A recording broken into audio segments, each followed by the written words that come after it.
मैं डॉक्टर वीरेंद्र कुमार जोशी, सह आचार्य संस्कृत, गौरी देवी राजकीय महिला महाविद्यालय अलवर, आप सभी संस्कृत मनीषियों का स्वागत।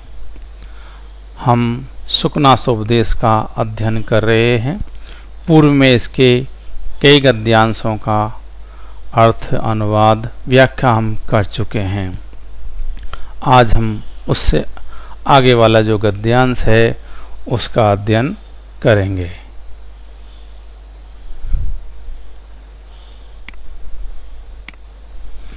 देखिए, भवाद्रसा ए भवन्ति भाजनानि उपदेशानाम।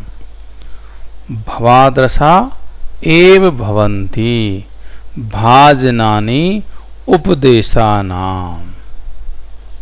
ठीक है, तो देखिए, भवाद्रसा आप जैसे, एव ही, आप जैसे चंद्रापीड़ जो है मुख्यमंत्री, जो इनका मंत्री है, कौन? सुकनास, वो चंद्रापीड़ के लिए उपदेश दे रहा है।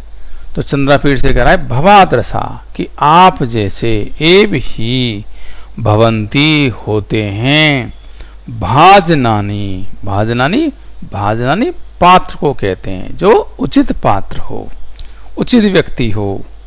किसके? उपदेशानाम, उपदेशों के, कि जो कोई उपदेश या शिक्षा दी जाए तो उसके लिए भवाद्रसा ए भवंती, कि आप जैसे लोग ही भाजनानि भवंती, भाजनानि पात्र होते हैं, उचित व्यक्ति होते हैं या योग्य पात्र होते हैं। ठीक है, अगला, कि अपगत मले ही मनसी स्फटिक मणाविव रजनी कर गभस्तयो विसंति सुखेन उपदेश गुणा।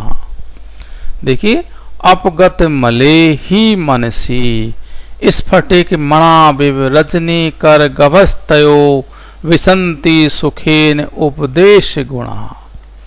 कि अपगत मले, अपगत चला गया है, बीत गया है, मले मल जिसका, गंदगी जिसकी, यानी मल रहित, यानी स्वच्छ ही, क्योंकि मनसी मन में, स्फटिक मणो, स्फटिक, जो स्फटिक मणि होती है उसके इव समान, रजनी कर गभस्तयो, रजनी कर, रजनी रात्रि को, कर जो करने वाला अर्थात चंद्रमा, उसकी गभस्तया जो किरणें हैं वो विसंति, विसंति प्रवेश करती हैं, प्रविष्ट हो जाती हैं, सुखेन सुख से, सरलता से, उपदेश गुणा, जो उपदेश के गुण हैं वो।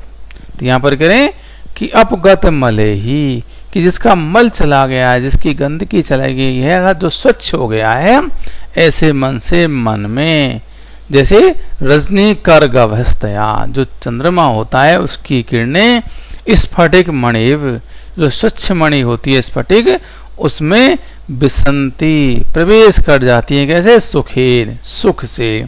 ऐसे ही जिस व्यक्ति का मन निर्मल हो गया है, स्वच्छ हो गया है, उसके अंदर उपदेश गुणा विसंति सुखेन, उपदेश के जो वाक्य हैं सुखेन, सुख से प्रवेश कर जाते हैं। तो देख लीजिए, भवाद्रसा ए भवंती भाजनानि उपदेशानाम।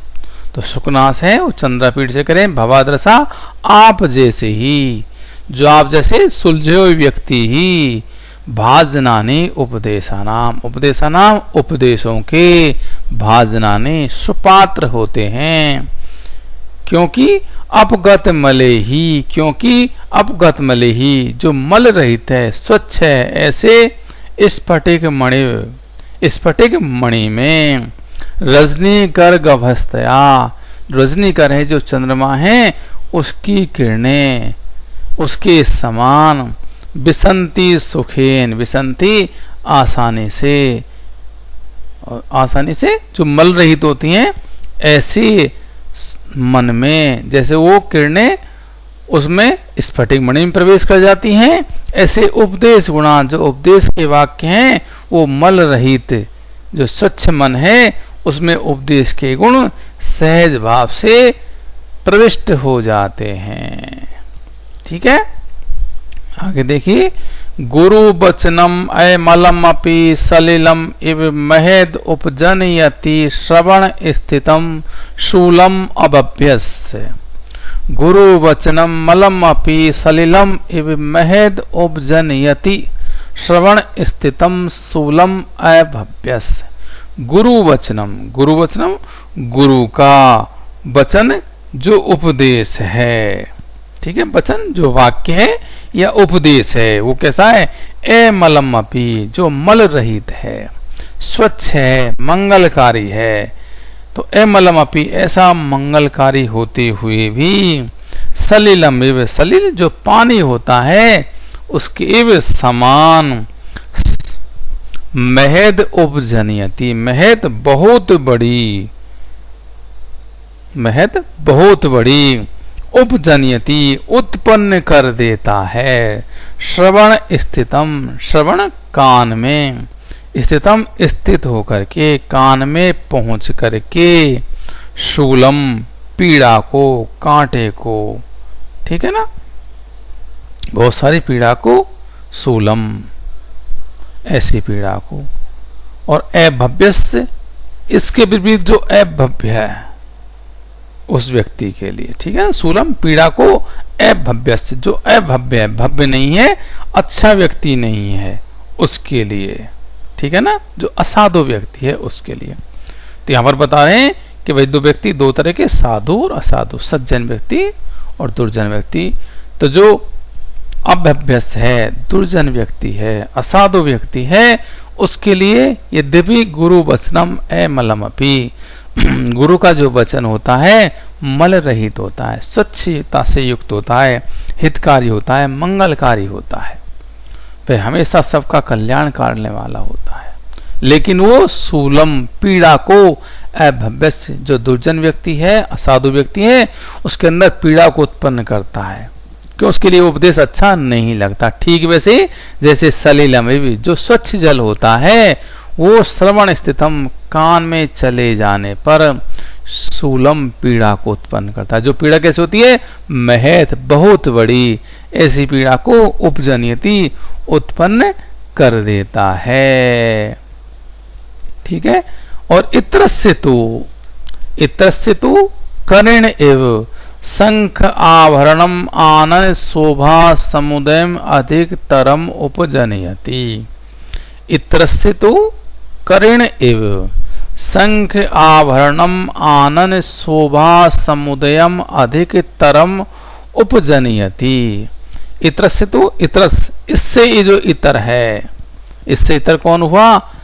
अभव्य से इतर जो भव्य है, साधु है, उसके लिए करेण, करेण जो हाथी होता है उसके एव समान शंख आभरणम, शंख का आभरणम जो आभूषण है, आनन शोभाम, आनन मुख की, शोभाम शोभा को, शोभा समुदाय उसके समुदाय को, समूह को, अधिकतरम और ज्यादा, उपजनयति बढ़ा देता है, उत्पन्न कर देता है।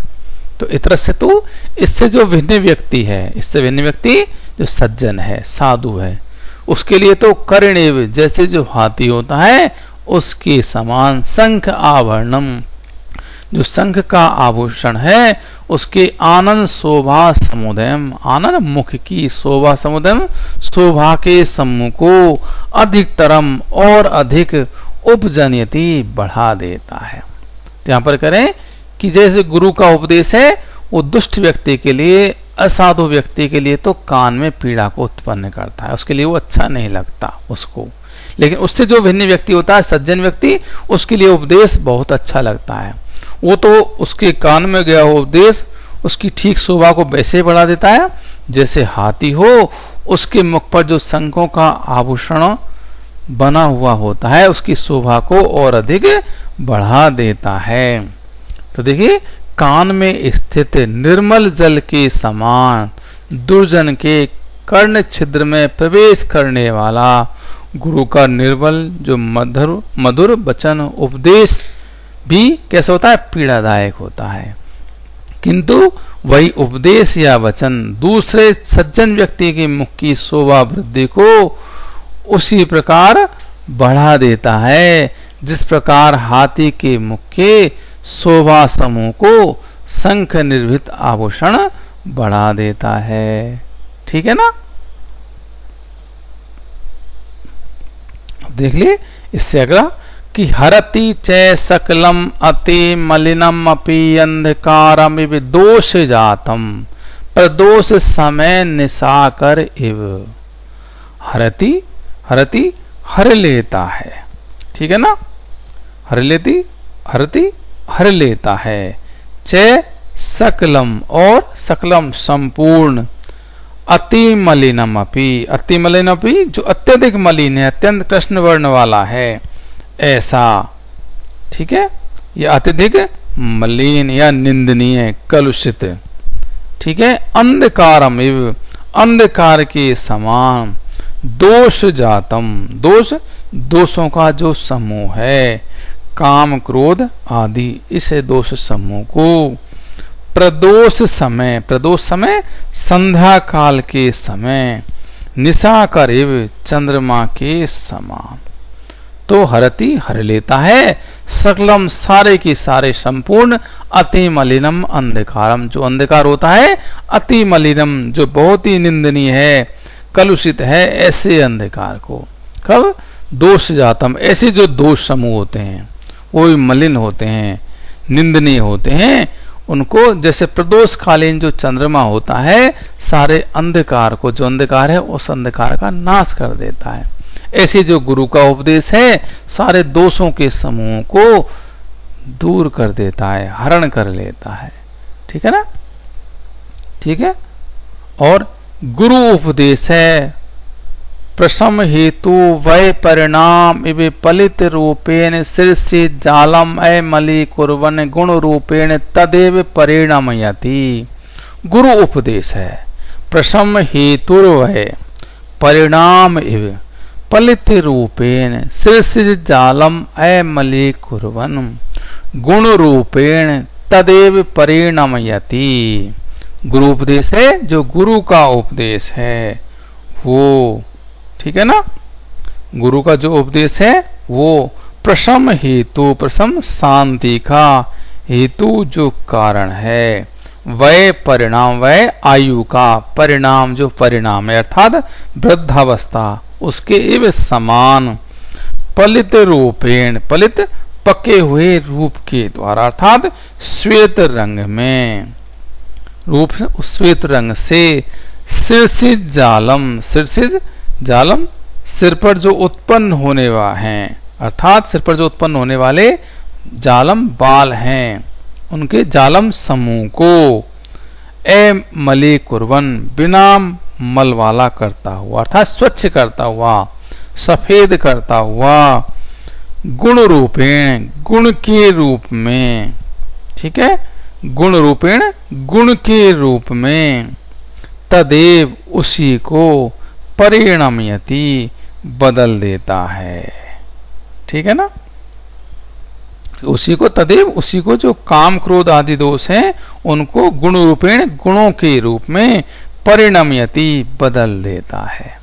तो जो गुरु उपदेश जो गुरु का उपदेश है, तो जैसे प्रशम हेतुर्व है जो शांति का हेतु है, ठीक है, यानी कि इंद्रिय निग्रह से शांति प्रदान करने वाला, प्रशम हेतु वो वह परिणाम जो आयु का परिणाम है अर्थात वृद्धावस्था उसके समान, पलित रूपेण पलित पके हुए रूप वाले या श्वेत बालों वाले, शीर्षि जालम सिर के बालों को समूह को, बालों के समूह को अमली कुर्वन स्वच्छ करता हुआ, सफेद करता हुआ, ऐसे ही जो काम क्रोध आदि दोष हैं उनको गुण रूपेण गुण रूप में बदल देता है।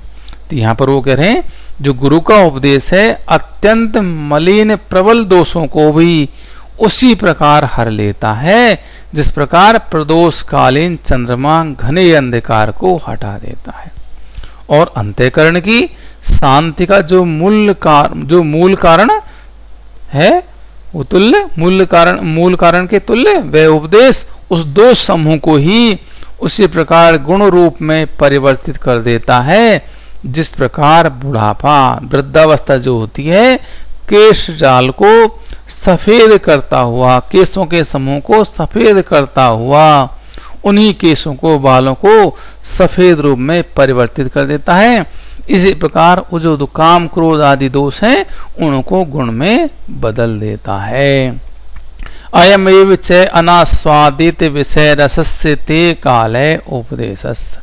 अयम एव च अनास्वादित विषय रसस्य ते काले उपदेशस्य।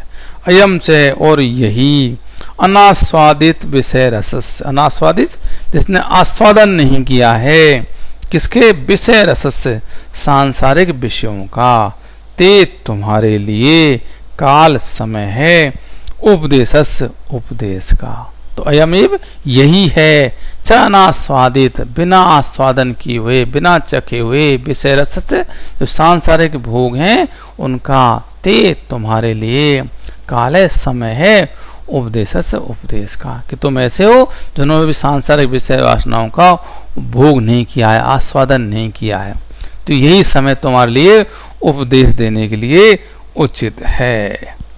तो एक बार इसका अर्थ देख लीजिए दोबारा से कि भवाद्रसा ए भवन्ति भाजनानि उपदेशानाम, यहाँ से कि आप जैसे व्यक्ति ही उपदेश के पात्र हैं। अपगत मले ही मनसी स्फटिक मणविरजनी कर गवस्तयो विसंति सुखेन उपदेश गुणा, क्योंकि स्वच्छ स्फटिक मणि में चंद्रमा की किरणें जैसे सरलता से प्रविष्ट हो जाती हैं उसी प्रकार विकार रहित मन में, हृदय में गुरु का उपदेश सुखपूर्वक प्रवेश कर जाता है। और गुरु वचनम अमलम अपि सलिलम महद उपजनयति श्रवण स्थितम शूलम अभव्यस इत्रस्तु करिणेव शंखाभरणम आनन शोभा समुदयम अधिकतरम उपजनयति।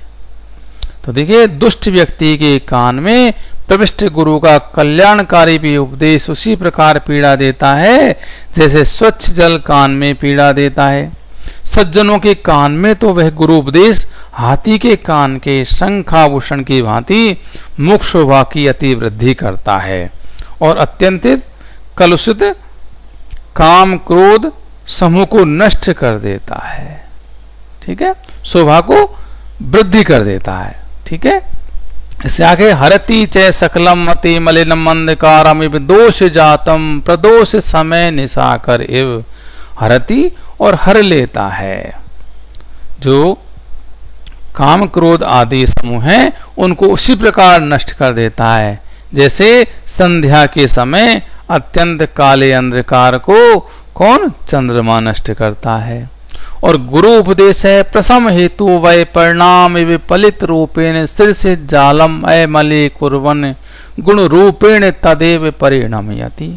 वृद्धावस्था जैसे सिर के काले वालों को स्वच्छ कर श्वेत बना देती है उसी प्रकार शांति प्रदाता गुरु का उपदेश काम क्रोध आदि रूप सभी दोषों को सद्गुणों में बदल देता है। अयमेव चानास्वादित विषय रसस्य ते काल है उपदेशस्य। अयमपि और यही सांसारिक भोगों के रस का स्वाद न लेने वाले तुम्हारे लिए उपदेश का यही उचित समय है। ठीक है ना।